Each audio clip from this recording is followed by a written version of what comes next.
All of you, कैसे हैं आप सब। मेरा नाम आदित्य श्रीवास्तव है। आज हम passion for studies YouTube channel पे वेक्टर का तीसरा लेक्चर स्टार्ट करने जा रहे हैं, जिसका नाम है सब्सट्रैक्शन ऑफ वेक्टर्स। हम लोग यहाँ पे क्या पढ़ेंगे, आपको नाम से पता चल रहा होगा, वेक्टर्स और सब्सट्रैक्शन। इससे पहले हम वेक्टर एडिशन आपको पढ़ा दिए थे लेक्चर 2 में, तो ये वेक्टर का सब्सट्रैक्शन हम लोग पढ़ने जा रहे हैं। तो इस वीडियो को पूरा देखिएगा, क्योंकि ये बहुत ही ज़्यादा कन्फ्यूज़ करता है। कई बार तो टीचर्स भी कन्फ्यूज हो जाते हैं, या इसको पढ़ने में कई बार टीचर्स भी 1-2% कन्फ्यूज हो जाते हैं इसको पढ़ाने में। तो इसको हम लोग शुरू करते हैं। सब्सट्रैक्शन ऑफ वेक्टर्स क्या होगा? सब्सट्रैक्शन ऑफ वेक्टर्स मतलब वेक्टर को सब्ट्रैक्ट करना। तो आप कहेंगे भैया वेक्टर भी सब्ट्रैक्ट होते हैं क्या? तो इसका जो सिंपल आंसर होगा, तो स्पेशली वेक्टर सब्ट्रैक्ट नहीं होता है, ये नेगेटिव में ऐड होता है। क्या होता है अभी हम बताते हैं। सब्ट्रैक्शन ऑफ वेक्टर मतलब जैसे हम आपको पिछले लेक्चर में बताए थे कि सब्सट्रैक्शन ऑफ वेक्टर के साथ साथ addition of vector. Addition of vector क्या होता है? जैसे मान लीजिए कोई एक वेक्टर ए है, ठीक है, कोई एक वेक्टर बी है, किस तरह जुड़े हुए हैं? ट्रायंगल लॉ में जुड़े हुए हैं, ठीक है। ये वेक्टर ए है, वेक्टर बी है। अगर इसको हम लोग ऐड करते हैं, इसका रिजल्टेंट फाइंड करते हैं, तो ये यहाँ से कुछ इस तरह जाएगा इसका रिजल्टेंट। इसका जो रिजल्टेंट होगा क्या होगा? Vector A plus vector B होगा, ठीक है भैया। ये तो हमको समझ में आ गया। लेकिन अगर हमको वेक्टर को सब्ट्रैक्ट करना है, ये तो ऐड हो गया, लेकिन हमको वेक्टर को सब्ट्रैक्ट करना है, तो किस तरह होगा? तो ये सिंपली इस तरह होगा जैसे हम लोग आपको बता रहे हैं। आप लोग फिगर से कंपेयर कीजिएगा। क्या कीजिएगा? फिगर से कंपेयर कीजिएगा। ए प्लस बी का एक बार बनाएंगे और एक बार सब्ट्रैक्शन का बनाएंगे। क्या बनाएंगे? ये वेक्टर ए है, ये क्या है? वेक्टर बी है, ठीक है। इसके बीच में कौन सा एंगल है? इसके बीच में एंगल थीटा है बाबू, ठीक है। ठीक है भैया, को समझ में आ गया। अब जो हम लोग बनाएंगे सब्सट्रैक्शन ऑफ वेक्टर का, क्या बनाएंगे? सब्सट्रैक्शन ऑफ वेक्टर का बनाएंगे। तो ये किस तरह बनेगा? ध्यान से देखिएगा। वेक्टर ए तो उसी तरह रहेगा, वेक्टर ए तो उसी तरह रहेगा, लेकिन हम लोग क्या करेंगे? वेक्टर बी को पलट देंगे। क्या करेंगे? वेक्टर बी को इस तरह पूरा लीजिएगा, इस तरह पलट दीजिएगा। क्या कीजिएगा? इस तरह से कि इसका यहाँ पे जो टेल हो यही रहे, लेकिन हेड इस तरह आ जाए। क्या करिए? हेड इस तरह आ जाए। मतलब क्या हुआ? एक सेकेंड, ये थोड़ा टेढ़ा बन गया, लेकिन हाँ बन जाएगा। एक सेकेंड, ये क्या हो गया? ये माइनस ऑफ बी वेक्टर हो गया। क्या हो गया? Minus of B. Subtraction of vector क्या होता है? A plus times of minus of B. मतलब क्या होता है?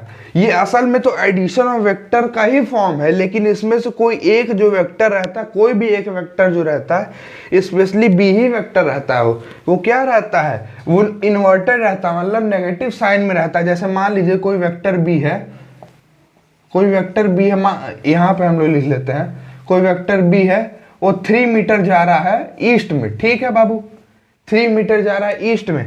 अगर हम इसको माइनस ऑफ बी लगा दें, तो माइनस लगाने से इसका मैग्नीट्यूड में कोई असर नहीं पड़ेगा। क्या होगा? मैग्नीट्यूड में कोई असर नहीं पड़ेगा, 3 मीटर का ही लेंथ रहेगा उसका, लेकिन जो उसका डायरेक्शन होगा, क्या होगा? डायरेक्शन होगा वो ईस्ट से, ईस्ट का उल्टा क्या होता है? वेस्ट होता है। तो ईस्ट से उल्टा क्या हो जाएगा? वेस्ट हो जाएगा। ठीक है भैया, इतना समझ में आया। नेगेटिव वेक्टर करने से वेक्टर का जो होता है मैग्नीट्यूड पे असर नहीं पड़ता है। किस पे असर पड़ता है? उसके डायरेक्शन पे असर पड़ता है। किस पे असर पड़ता है? डायरेक्शन पे असर पड़ता है। ठीक है भैया, तो हमको ये समझ में आ गया कि ये हम लोग क्या किए, यहाँ पे इसका डायरेक्शन क्या है? प्लस बी है, लेकिन इसका डायरेक्शन क्या होगा? उल्टा बी से दूसरी तरफ हो गया। क्या हो गया? ये कौन सा वेक्टर है? ये प्लस बी वेक्टर है, मतलब नॉर्मल जो है बी वेक्टर है। ठीक है बाबू, यहाँ पे एंगल क्या था? यहाँ पे जो एंगल था क्या था? थीटा था, ठीक है, थीटा था। तो यहाँ पे जो ये टोटल जो है, ये एक स्ट्रेट लाइन है, और यहाँ से एक थीटा एंगल है। तो ये वाला जो एंगल होगा वो क्या होगा? ये वाला जो एंगल होगा बाबू, ये होगा 180 माइनस थीटा। हाँ भैया, ये भी हम लोग पता चल गया कि ये वाला एंगल क्या होगा? 180 माइनस थीटा होगा। ठीक है भैया, हम पूरा कंपैरिजन करते हुए ले चलेंगे कि कोई कंफ्यूजन ना हो। अब हम लोग ये आपको बात बताते हैं। जैसे एक बार ध्यान दीजिएगा, ये रिजल्टेंट आप लोग लिखे, ठीक है, रिजल्टेंट वेक्टर लिखे आप लोग, ठीक है, vector A plus vector B, ठीक है। यहाँ से कहीं रिजल्टेंट निकल गया, ये जो है इक्वेशन, ये रिजल्टेंट की इक्वेशन है। लेकिन आपको पूछा जाए बाबू कि ये यहाँ से स्टार्टिंग पॉइंट से 0,0 मान लीजिए, यहाँ से लेके इस पॉइंट तक इस वेक्टर का मतलब इस रिजल्टेंट की लेंथ क्या है, तो आप लोग क्या करेंगे, इसका जो है मॉड कर देंगे। मॉड मतलब क्या होता है, इसकी जो लेंथ होती है वही मॉड। अब जब एक तरफ मॉड करेंगे तो दूसरी तरफ भी तो आपको मॉड करना पड़ेगा। ध्यान से सुनो क्या बोल रहे हैं। ये जो था ये वेक्टर फॉर्म में ही था, ये अभी वेक्टर फॉर्म में ही है, लेकिन जब हम लोग यहाँ पे इसका जब हम लोग मॉड कर दिए तो असल में क्या निकलने लगा, ये यहाँ पे ये जो होता है, ये यहाँ पे ए की जो है साइड की लेंथ रखाने लगी, मतलब मैग्नीट्यूड ए का वेक्टर रखाने लगा, और बी वेक्टर का भी मैग्नीट्यूड रखाने लगा। ठीक है, ये तो समझ में आ रहा होगा आपको कि जब हम लोग इस तरह मॉड की वैल्यू रखते हैं तो उस वेक्टर का हम लोग मैग्नीट्यूड रखने लगते हैं। या फिर कहीं कहीं होता है कि ये जो होता है ये एकदम डार्क कर देता है, क्या होता है, एकदम डार्क कर देता है। तो इसका मतलब भी क्या होता है, इसका मतलब भी होता है मैग्नीट्यूड ही कहने जा रहा है। इस तरह एकदम डार्क कर देगा, डार्क वेक्टर प्लस बी, इस तरह भी कभी कभी कर देगा। तो इसका मतलब क्या होता है, इसका मतलब आपको मैग्नीट्यूड निकालना है, इस वेक्टर की जो है लंबाई निकालनी है। तो जब इस वेक्टर की जब लंबाई निकालेंगे, हम लोग पहले लेक्चर में आपको बताए थे, इससे पहले वाले लेक्चर में भी, कि जब हम लोग मैग्नीट्यूड की लंबाई निकालते हैं, मतलब आर स्क्वायर निकालते हैं, तो क्या होता है, इस मैग्नीट्यूड की साइड की लेंथ क्या होता है, ए स्क्वायर, ठीक है, plus B square plus 2ab cos of theta. ये तो मैं आपको बताया, याद करो ये क्या है, पिछले लेक्चर में आपको बताए थे कि जब हम लोग पूरा रिजल्टेंट निकालते हैं तो हम डिराइव भी किए थे आपको पैरेललोग्राम लॉ से, यहाँ पे एक्सटेंड करके यहाँ पे एंगल बना के आपको डिराइव भी किए थे बच्चा, कि क्या होता है A square plus B square plus 2ab cos theta होता है। हाँ, जो थीटा क्या होता है, ए और बी के बीच का एंगल होता है, क्या होता है थीटा। थीटा जो होता है इस तरह, एंगल को साइन होता है इस तरह होता है। जब आपको न्यूटन लॉ ऑफ मोशन जब शुरू करेंगे तो एंगल कोई लिखेगा नहीं, इसी तरह एंगल बनाएंगे, लेकिन अभी हम बता देते हैं angle between A and B. ठीक है बाबू, ये तो आपको समझ में आया। लेकिन अब ए और बी के बीच में ओरिजिनली कितना एंगल बन चुका है, 180 माइनस थीटा बन चुका है। तो यहाँ पे जो है एंगल की जगह क्या रखेंगे, कॉस ऑफ 180 माइनस थीटा रखेंगे। अब आप सोचेंगे कॉस ऑफ 180 माइनस थीटा क्या होता है, यहाँ पे आप लोग ध्यान दे लीजिएगा, याद भी कर लीजिएगा। कॉस ऑफ, यहाँ लिख देते हैं बच्चा, कॉस ऑफ 180 माइनस थीटा क्या होता है, माइनस ऑफ कॉस थीटा होता है, माइनस ऑफ कॉस थीटा होता है। और यहाँ पे जो साइन ऑफ 180 माइनस थीटा होता है क्या होता है, ये साइन थीटा होता है। अभी इसको आप याद कर लीजिए, जब हम आगे पढ़ाएंगे मैथमेटिकल टूल्स में तो वहां पे आता है पूरा ग्राफ बना के, 4 क्वाड्रेंट में बना के पूरा बताता साइन कॉस टेन का बिहेवियर क्या है। वो पूरा अभी इस टाइम में जानने की जरूरत नहीं है, इतने से आपका बहुत आराम से काम हो जाएगा। तो यहाँ पे क्या हम लोग लिखेंगे, आर स्क्वायर इक्वल टू, मतलब रिजल्टेंट की लेंथ क्या है, रिजल्टेंट की लेंथ निकालने हम लोग किस तरह निकालना है, ए स्क्वायर, कोई भी चीज चेंज नहीं होगी। अब चीज ध्यान रखिएगा, हम आपको क्या बताए थे, यहाँ पे हम लोग वेक्टर का मैग्नीट्यूड रखते हैं, मतलब वेक्टर की साइड लेंथ रखते हैं। तो साइड लेंथ कभी नेगेटिव हो सकती है। आप लोग कभी सुने भाई साहब -3 है, वो लंबाई क्या है, -3 है, -2 लंबाई, ये तो आप लोग कभी नहीं सुने होंगे। तो ये कभी सुनेंगे भी नहीं, क्योंकि ये चीज नहीं होती है, वेक्टर्स में भी नहीं होगी, कहीं भी नहीं होगी। ये क्या होगा, जैसे इसका मैग्नीट्यूड क्या है, 2 मीटर है, तो यहाँ पे 2 मीटर रखाएगा। यहाँ पे अगर -3 है, अभी हमको बताएंगे। यहाँ पे जैसे रिजल्टेंट क्या है, a माइनस बी है, तो कहीं हो सकता है 3i - 2j हो, 3i - 2j हो। तो a की जगह आप लोग क्या रखेंगे, 3 रखेंगे, और b की जगह क्या रखेंगे, ध्यान रखना, b की जगह पे 2 रखेंगे, क्योंकि माइनस से माइनस आप मैच कर लीजिएगा, डायरेक्ट क्या होगा, b की जगह 2 रखा गया। अभी हम आपको बताएंगे ये चीज। तो क्या हो गया, plus 2ab cos of 180 minus theta. यहाँ पे एक चीज ध्यान रखने वाली बात है, एकदम ध्यान रखना, यहां तक आपको कर रहे थे, जिस तरह कर रहे थे उस तरह कर रहे थे, ठीक है। जब रिजल्टेंट का स्क्वायर आप लोग निकालने लगे तो क्या हो गया, ए स्क्वायर प्लस बी स्क्वायर। अब यहाँ पे ध्यान दीजिएगा, कॉस ऑफ 180 माइनस थीटा हम लोग क्या बताए थे, माइनस ऑफ कॉस थीटा होता है, ठीक है भैया। तो यहाँ पे हम लोग क्या लिख दिए, ये इसको हम लोग कम किए, पूरे चीज को हम लोग रिजॉल्व किए, तो क्या हो गया, माइनस ऑफ कॉस थीटा हो गया। अब माइनस मल्टीप्लीकेशन से बाहर आ जाता है, तो क्या हो गया 2ab कॉस ऑफ थीटा।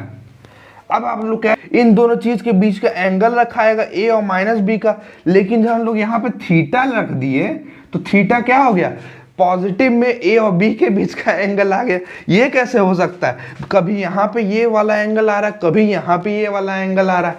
तो ये बस ये वाली चीज जो मिडिल वाली चीज थी, बस आप समझने के लिए कर लीजिए।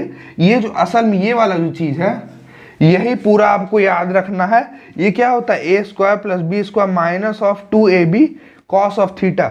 यहाँ पे अब नीचे, अब इसका मतलब क्या होता है, माइनस ऑफ कॉस। यहाँ तो अब समझ में आ गया, लेकिन आपको ये वाली चीज कंफ्यूज कर रही होगी कि यहाँ पे कॉस थीटा है, यहाँ पे कॉस ऑफ 180 माइनस थीटा है। ये हम आपको क्या करने के लिए, समझाने के लिए लिखे हैं। लेकिन अगर कहीं पे आप लोग को पूछ लेगा रिजल्टेंट फाइंड करने के लिए, तो आप लोग क्या करेंगे, नेगेटिव वेक्टर को घुमा देंगे ओरिजिनल में, जहां पे पॉजिटिव था, जहां पे वो वेक्टर पॉजिटिव था, और ए और बी के बीच में, मतलब फर्स्ट वेक्टर और सेकंड के बीच के एंगल फाइंड कर लेंगे, और वो जो एंगल होगा यहाँ कॉस थीटा में रख देंगे, वही इसका रिजल्टेंट होगा। और ध्यान रखिएगा, जो भी हम लोग यहाँ पे फाइंड कर रहे हैं, जो भी हम लोग यहाँ पे फाइंड कर रहे हैं, वो सब क्या है, मैग्नीट्यूड है। वो सब क्या है, मैग्नीट्यूड है। क्या है, मैग्नीट्यूड है। ये सब चीज का ध्यान रखिएगा थोड़ा सा, क्योंकि ये ज्यादा जरूरी पड़ जाती है चीजें। दिख रहा है ना भाई, angle between A and B है, ठीक है, सब चीज दिख रहा है, ऑल राइट। यहाँ पे थोड़ा सा कट हो जा रहा है, यहाँ पे हम लिख देते हैं क्या है, थीटा क्या है, angle between A and B. Theta क्या है बाबू, angle between A and B. अभी हम इसमें थोड़ा सा आपको नोट्स लिखवा देंगे कि आपको ज्यादा इजी होगा। यहाँ पे हम लोग 2-3 चीज क्या बताए, जब आप लोग ये resultant equal to A plus B लिख रहे थे तो वो वेक्टर ही था, लेकिन जब आप इसका जब मैग्नीट्यूड, मतलब उस रिजल्टेंट वेक्टर की जब लंबाई निकालने लगे, तो क्या हो गया, रिजल्टेंट वेक्टर की जब लंबाई निकालने लगे तो क्या हो गया, आपको एक बीच में मॉड डालना पड़ा, मतलब एक दीवार टाइप का डालना पड़ा। तो क्या हो गया, जब दीवार टाइप में डालना पड़ा तो आपको क्या पता चला गया कि ये रिजल्टेंट, अब जो रिजल्टेंट नहीं है उसका हम लोग क्या निकालना है, उसकी लंबाई निकालना है। क्या निकालना है, लंबाई निकालना है, ठीक है, पता चल गया ना। तो इसकी लंबाई निकालेंगे तो इसकी भी तो लंबाई निकालनी पड़ेगी, क्योंकि असल में क्या है, इन दोनों वेक्टर को जब जोड़ रहे हैं इस तरह, तो यही तो निकाल। अरे बाबू इस तरह समझो, समझ में आ रहा है कि नहीं। जैसे कोई मान लीजिए यहाँ पे एक कार है, ठीक है बाबू, यहाँ पे एक कार है, इस पोजीशन पे एक कार है, ठीक है। आप लोग बचपन में कार चलाए होंगे ना, वो रस्सी से बांधने वाला जब कार चलाते थे आप लोग, ये हम लोग उल्टे डायरेक्शन में आपको समझाएंगे। किस तरह, उल्टे डायरेक्शन में आप लोग को समझाएंगे। तो क्या होता है, जैसे मान लो एक कार है, उल्टा बन गया, मान लो यहाँ पे कार हम लोग लिख देते हैं, ठीक है। यहाँ पे कार बैठी हुई, ठीक है, कार मतलब कार या कार समझ लो, 4 व्हीलर जो है बचपन में लोग चलाते थे धागा बांध के। तो कभी कभी क्या होता है, जैसे हम लोग चला रहे हैं, यहाँ पे कार है, और ये जो है, ये जो है नीला वाला, वो इसका धागा है, ठीक है। हम लोग इसको जब खींच रहे हैं तो ये जो कार है कभी कभी आगे भी बढ़ती थी और कभी कभी थोड़ी सी ऊपर भी उठ जाती थी। क्या होती थी, कभी कभी थोड़ी सी ऊपर भी उठ जाती थी। मतलब ये जो हम लोग उल्टा अगर सोचें तो वेक्टर ए और वेक्टर बी दोनों कहीं ना कहीं काम कर रहा होगा, उसको जब हम लोग खींच रहे थे। इसी तरह आपको जब हम समझाएंगे कंपोनेंट्स ऑफ वेक्टर्स में, तब इसी कार का एग्जांपल लेंगे। जब हम लोग आपको अभी अगले लेक्चर में, इस लेक्चर में नहीं आया कंपोनेंट ऑफ वेक्टर, अगले लेक्चर में लेक्चर 4, अभी वेक्टर्स का कम से कम 9 से 12 लेक्चर कम से कम पड़ेगा, क्योंकि बहुत ही ज़्यादा वेक्टर्स में है। अभी रेनमैन प्रॉब्लम है, फिर बोट प्रॉब्लम है, फिर आपका छाता वाला अम्ब्रेला प्रॉब्लम है, तो अभी बहुत सारा प्रॉब्लम है। प्रॉब्लम्स मतलब इस तरह का वेरिएशन में जेईई में और नीट में क्वेश्चन आते हैं। तो ये हम लोग कह रहे हैं, प्रॉब्लम वाली कोई ऐसी बात नहीं है। तो ये आप लोग ये चीज़ नोट कर लिए होंगे, ये चीज़ बहुत ही ज़्यादा इंपॉर्टेंट है, ये चीज़ ध्यान रखना बहुत ही ज़्यादा इंपॉर्टेंट है, ठीक है बच्चा। ये क्या है, यहाँ पे साइन ऑफ 180 माइनस थीटा है, तो हम इसको इरेज करते हैं और इसका हम लोग थोड़ा सा आपको नोट्स लिखवाते हैं। क्या होता है, नोट्स लिखवाते हैं इसका हम लोग। तो इसमें आप लोग सब्सट्रैक्शन ऑफ वेक्टर्स में देख लिए होंगे कि जो रिजल्टेंट का फॉर्मूला आता है सब्सट्रैक्शन ऑफ वेक्टर्स में, वो क्या होता है, रिजल्टेंट का होल स्क्वायर इक्वल टू क्या होता है, A square plus B square minus 2ab cos of theta. Theta क्या होता है, एंगल ए और angle B, A and B के बीच में, ए और बी वेक्टर के बीच में जो होता है एंगल होता है, ना कि ए एंड माइनस बी के वेक्टर के बीच में एंगल नहीं आप लोग रखेंगे, ए और बी के बीच में एंगल रखना है, ये चीज ध्यान रखिएगा। अब आप लोग एक चीज बना लिए कि जैसे ये वेक्टर ए था, ये वेक्टर और माइनस ऑफ बी था, ये इसका यहाँ क्या कहते हैं, रिजल्टेंट था। रिजल्टेंट हम लोग क्या लिख रहे थे, ए प्लस और माइनस से बी लिख रहे थे हम लोग, समझने के लिए ज्यादा अच्छे समझ में आएगा। ये जो है ये वाला एंगल क्या बनना था आपका, अल्फा बनना था। क्या बनना था, अल्फा बनना था। अब जो आपको अल्फा फाइंड करना है तो क्या होगा, यहाँ पे अल्फा फाइंड करने के लिए क्या होगा, tan of alpha equal to B sine theta upon A minus of B cos theta. एकदम ध्यान दीजिएगा, क्या हो गया, A minus of B cos theta हो गया, A minus of B cos theta हो गया। और यहाँ पे अगर आपको बीटा फाइंड करना है, बीटा मतलब resultant of minus of B vector के बीच का एंगल, तो क्या हो जाएगा, tan। ज्यादातर तो यही पूछा जाता है, ज्यादातर यही पूछा जाता है। किस तरह पूछा जाएगा, find the direction of the resultant vector पूछा जाएगा, तो आप लोग क्या बोलेंगे, ए और माइनस बी के बीच में होगा, उसका एंगल यहाँ से आप लोग निकाल लेंगे, ए वेक्टर से कितना एंगल बना रहा होगा, इतना एंगल बना रहा होगा। और tan ऑफ बीटा क्या होता है, ज्यादा पूछा नहीं जाता है लेकिन लिखवा देते हैं, ए sign theta upon A minus ए, एक सेकेंड, यहां पे क्या होता है, उल्टा हो जाता है, यहां पे क्या हो जाता है, उल्टा होता है, B minus A of cos theta होता है, ठीक है, B minus A of cos theta होता है। ये चीज आप नोट कर लीजिएगा, ये दो चीज। इसके बाद हम एक नोट लिखाते हैं इसको पूरा इरेज करके, तो इसको हम लोग पूरा इरेज कर देते हैं बच्चा, फिर इसके बाद हम लोग एक नोट लिखाएंगे। इसको पूरा से एक बार अपने आप नोट्स बना लीजिएगा, क्योंकि इसका नोट्स बनाना जरूरी है। और सिर्फ इसको देख के मत खत्म कीजिएगा कि इसको देख लिए खत्म हो गया, इसको 4 से 5 बार इसको रिवाइज भी करना है आपको अपने नोट्स बना के, नहीं तो आप वीडियो लेक्चर्स के द्वारा भी रिवाइज कर सकते हैं। और जब पढ़ाते पढ़ाते आप पॉज करके नोट्स भी बना सकते हैं, उसको भी रिवाइज कर सकते हैं 4 से 5 बार। 4 से 5 बार रिवाइज करना जरूरी है सबसे ज़्यादा। तो यहाँ पर नोट्स लिखते हैं, क्या हो गया, नोट्स लिखते हैं सबसे पहले। यहाँ पे हम लोग आपको एक स्पेशल केस करवाए थे पिछले लेक्चर में, आप लोग शायद भूल गए होंगे, लेकिन वहाँ पे हम लोग एक स्पेशल केस करवाए थे कि जो रिजल्टेंट होता है, रिजल्टेंट वो कहाँ मैक्सिमम जा सकता है, मैक्सिमम मिनिमम कहाँ से कहाँ तक जा सकता है, ए प्लस बी से लेके ए माइनस बी तक जा सकता है। ठीक है भैया, ये तो लोग समझ में आया। जैसे कोई भी है, वेक्टर ए है और वेक्टर बी है, उसका कोई रिजल्टेंट फाइंड कर रहा, अब बोल रहा है कि जो रिजल्टेंट है कहाँ से कहाँ तक मैक्सिमम जा सकता है, तो कहाँ से कहाँ तक जा सकता है, ए प्लस बी से लेके ए माइनस बी तक। अब जब आप कहेंगे कि जब ये रिजल्टेंट हो रहा है तो बीच का कुछ एंगल भी तो बन रहा होगा, यहाँ पे कहाँ से कहाँ तक एंगल, ये ए और बी वाला जो एंगल है वो भी तो कुछ बन रहा होगा, तो एंगल कहाँ से कहाँ तक जाएगा, एंगल जो है 0 डिग्री से लेके 180 डिग्री तक जाएगा। कहाँ क्या होगा, 0 डिग्री से लेके 180 डिग्री तक जाएगा। ठीक है, ये आप दो चीज याद कर सकते हैं, बहुत ही ज़्यादा जरूरी चीज है।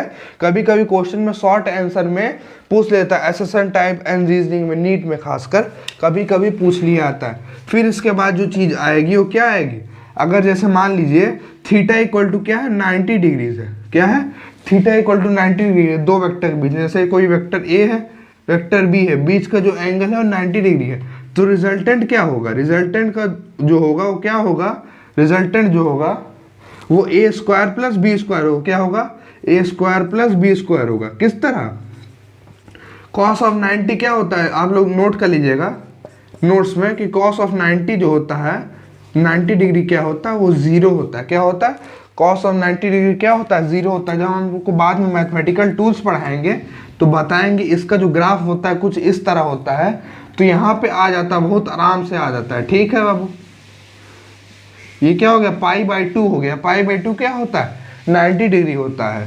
पाई रेडियंस अपॉन 2 90 डिग्री आएगा बहुत आराम से। तो ये तो आपको 2 चीज 3 चीज लिखा दिए। अब इसके बाद चौथा नोट है, बहुत ही ज़्यादा इंपॉर्टेंट है कि अगर दो वेक्टर्स इक्वल होते हैं, क्या होते हैं, दो वेक्टर्स इक्वल होते हैं, मतलब इक्वल मैग्नीट्यूड के होते हैं, तो उसका जो रिजल्टेंट होता है वो दोनों वेक्टर के बीच के एंगल को बाइसेक्ट करता है। जैसे मान लीजिए, मान लो बाबू, जैसे मान लो, नोट यहाँ पे क्या लिखोगे, नोट करके, इफ कि अगर दो वेक्टर जो होता है उसके बीच का एंगल अगर 90 डिग्रीज है और दोनों वेक्टर का मैग्नीट्यूड अगर सेम है, तो क्या होगा, जो उसका रिजल्टेंट वेक्टर होगा वो दोनों को बाइसेक्ट करके जाएगा, दोनों के बीच के एंगल को बाइसेक्ट करके जाएगा। मतलब जैसे अगर कोई भी वेक्टर ए है, उसका जो है लेंथ क्या है, 1 यूनिट है, ठीक है। ये जो बीच का जो है वेक्टर, ये जो है जो 90 डिग्री है, उसका भी जो लेंथ है 1 यूनिट्स है, तो रिजल्टेंट जो वेक्टर होगा, आप लोगों को क्या दिख रहा है, ये जो है पूरा 90 डिग्रीज है, क्या है, ये पूरा 90 डिग्रीज है।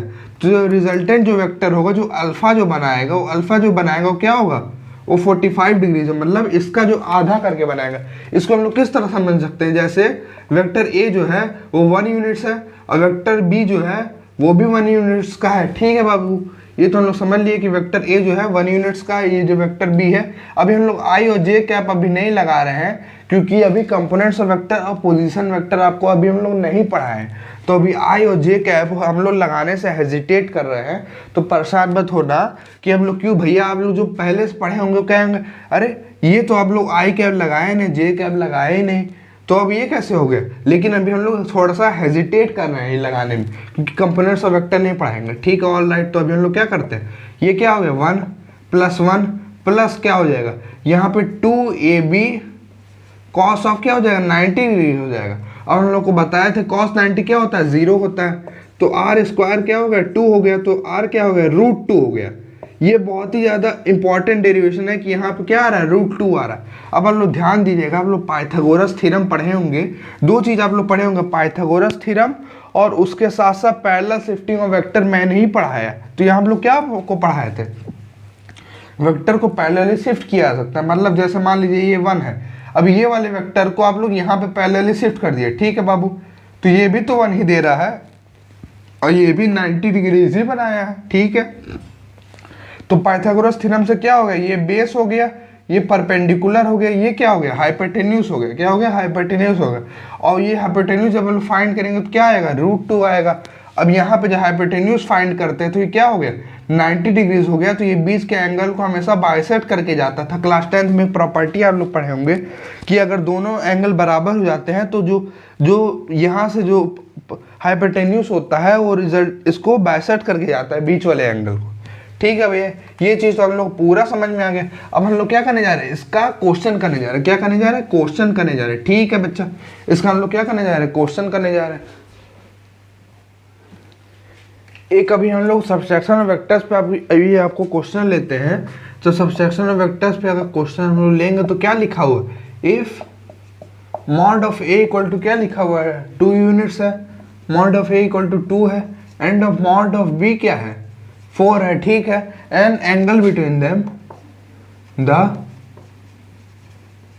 एंगल बिटवीन देम B/W जब लिखा जाता है तो क्या होता है, बिटवीन लिखा है, बिटवीन देम इज 60 डिग्रीज, ठीक है। एंगल जो है क्या है, 60 डिग्रीज है। Then find mod of A minus B, क्या फाइंड करना है, mod of A minus B find करना है, ठीक है। Mod of A minus B find करना हो, कुछ नहीं ना फाइंड करना है, ठीक है, ठीक है बाबू। Mod of A minus B find करना है, ठीक है। अब हम लोग को क्या दिया है, वेक्टर ए का है, हम लोग को क्या दिया हुआ, मैग्नीट्यूड दिया गया, और वेक्टर बी का मैग्नीट्यूड दिया गया, क्या बोल दिया गया, उन दोनों बीच का वेक्टर जो है 60 डिग्रीज होगा। तो थोड़ा सा हम लोग ड्रॉ कर लेते हैं कि जैसे मान लो ये वेक्टर ए है और क्या है, ये वेक्टर बी है, और बीच का जो एंगल है क्या है, 60 डिग्रीज है।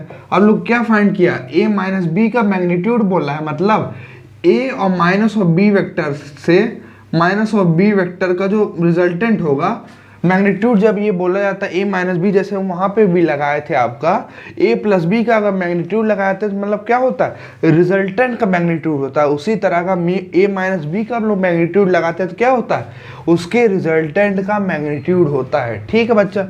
तो क्या हम लोग निकाल रहे हैं, असल में क्या निकाल रहे हैं, ए और माइनस बी का रिजल्टेंट का मैग्नीट्यूड ही हम लोग निकाल रहे हैं। तो हम लोग किस तरह निकालेंगे, ये नहीं चल रहा है पेन भाई, हम लोग क्या करेंगे,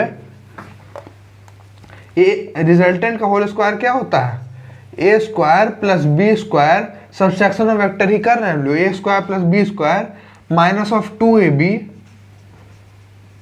कॉस ऑफ थीटा होगा। ठीक है, कॉस ऑफ थीटा होगा। अब रिजल्टेंट हम लोग क्या रखेंगे, ए का क्या था 2 था, तो 2 का होल स्क्वायर कितना हो जाएगा 4 हो जाएगा, बी कितना था 4 था, तो इसका होल स्क्वायर कितना आ जाएगा 16 हो जाएगा, माइनस ऑफ 2 इंटू ए कितना था 2 था, इंटू क्या था बी कितना था 4 था। अब यहाँ पे ध्यान से देखना, कॉस में क्या रखेंगे, कॉस में ए और माइनस बी के बीच का एंगल नहीं रखेंगे। ओरिजिनल आपको बताए हुए थे इससे थोड़ा सा 5-10 मिनट पहले कि ए और बी के बीच का जो एंगल है 60 डिग्री, वो क्या रखेंगे यहाँ पे रखेंगे। तो और cos 60 क्या होता है, नोट कर लीजिएगा आप लोग, जो cos 60 होता है क्या होता है 1/2 होता है, क्या होता है cos 60 होता है 1/2 होता है। तो यहाँ पे क्या आ जाएगा, ये मिलके क्या हो जाएगा 20 हो जाएगा। ठीक है, ये क्या हो जाएगा 4 और 4 16 हो जाएगा, तो माइनस 16/2 हो जाएगा। तो क्या हो जाएगा 16/2 कट गया 8 हो गया। तो रिजल्टेंट का होल स्क्वायर क्या है 20 माइनस 8 कितना हो जाएगा 12 हो जाएगा। और अगर हम लोग अंडर रूट हटाएंगे दोनों साइड अंडर रूट डाल के, तो क्या हो जाएगा r equal to under root of 12 हो जाएगा। क्या हो जाएगा अंडर रूट ऑफ 12 हो जाएगा। तो इसको हम लोग किस तरह लिख सकते हैं, 12 को 2 इंटू 3। ठीक है, तो इसका 2 का एक पेयर बन गया, तो ये 2 का पेयर बाहर आ जाएगा, तो क्या हो जाएगा रिजल्टेंट क्या हो जाएगा 2√3 हो जाएगा। रिजल्टेंट क्या हो जाएगा 2√3 हो जाएगा। अगर एंगल पता करना हो तो एंगल भी तो आप लोग बहुत आराम से बता सकते हैं। किस तरह एंगल आप लोग बता सकते हैं, अगर एंगल बताना हो tan अल्फा, अगर एंगल बताना हो tan अल्फा तो क्या हो जाएगा tan अल्फा क्या हो जाएगा b sin theta upon a minus b cos theta. क्या हो जाएगा b की जगह आप लोग क्या रखेंगे 4 रखेंगे, और थीटा की जगह क्या रखेंगे आप लोग 60 डिग्री रख देंगे। बहुत आराम से tan अल्फा की वैल्यू आ जाएगी, क्या हो जाएगी tan अल्फा की वैल्यू आ जाएगी। अब